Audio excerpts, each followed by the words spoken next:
What's going on YouTube? We're at Ingleside Skate Park. I'm going to get a test in on my footprint insoles, but I made a rookie mistake and I forgot to charge the camera. So we're going to see how long it holds out. Hopefully I can get a couple clips, see how well these work, and we'll let you know. See you guys.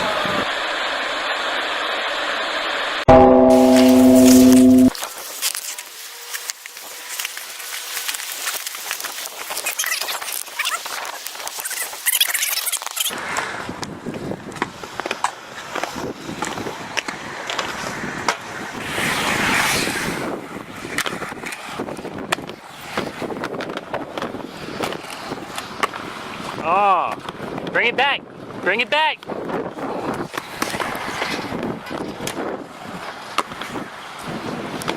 What's going on YouTube? We're back here at the house. I made the rookie mistake of going to the skate park without charging the camera, so unfortunately those are all the clips I was able to get, but I did skate for about 3 hours, played a nice game of skate with my buddy Michael out there at that skate park, had a great time. But I wanted to really talk more about the Kingfoam insoles that I've been running in my Colts, and I brought out my old skates, my custom Solomon ST80s, to show you what I've come from as far as shock absorption to what I'm running now and kind of what I had to do to get what I wanted out of this skate. So what I want to show you guys first, for the people that have never seen it, is the Solomon shock absorber, which unfortunately I don't have the stock one in here. However, I have what most people use as a substitute, and it is a super light shock absorber. It's this big guy, about 3/4 to an inch thick, soft, squishy, real nice shock absorption. I like it a lot. What I was running when I actually skated these Solomons was this little plastic piece on the bottom, which does really nothing.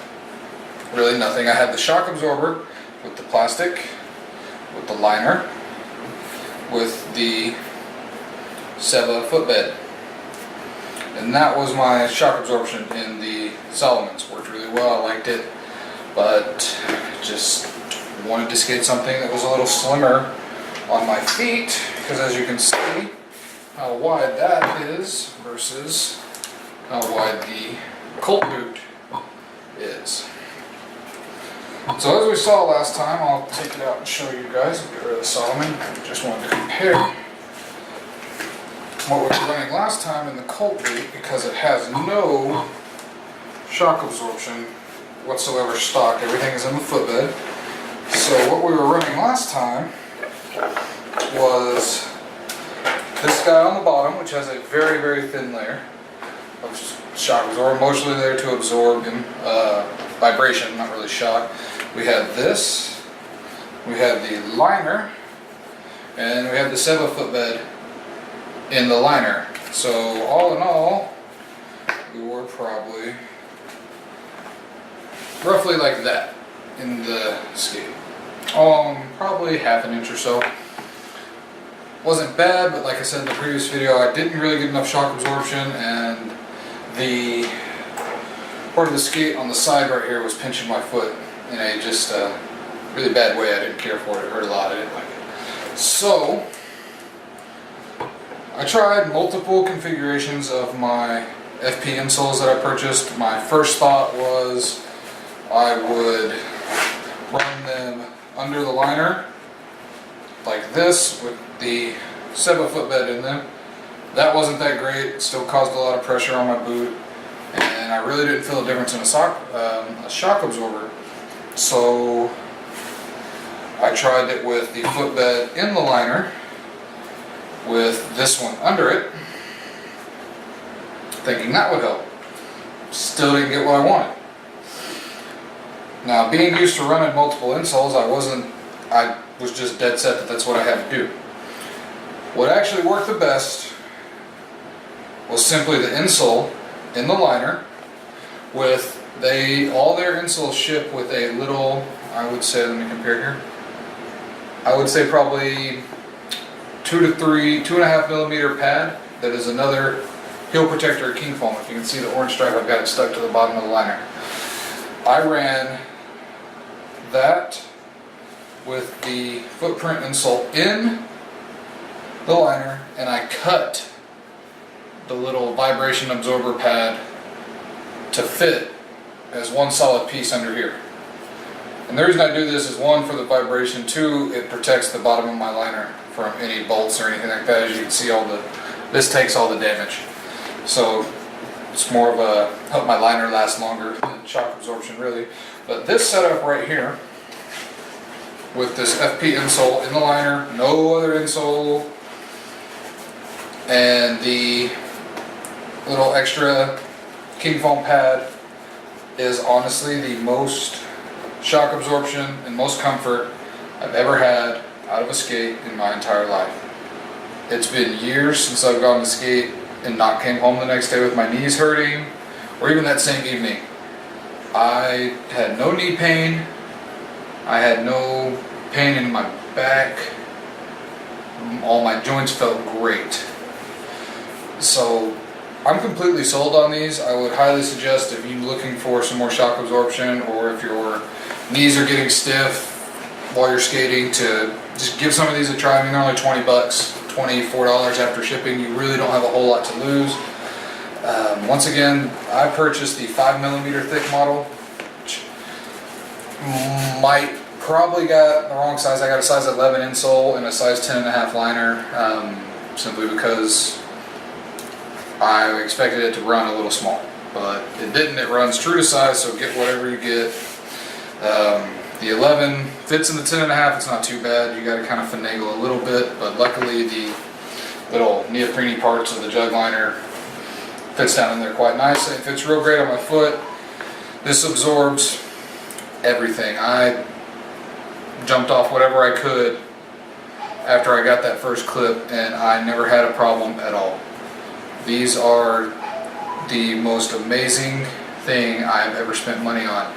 And really the most amazing thing to me would be to see somebody, my fit or some liner company, partner with FP to come up with something where these are standard in the skate, or just this foam at least.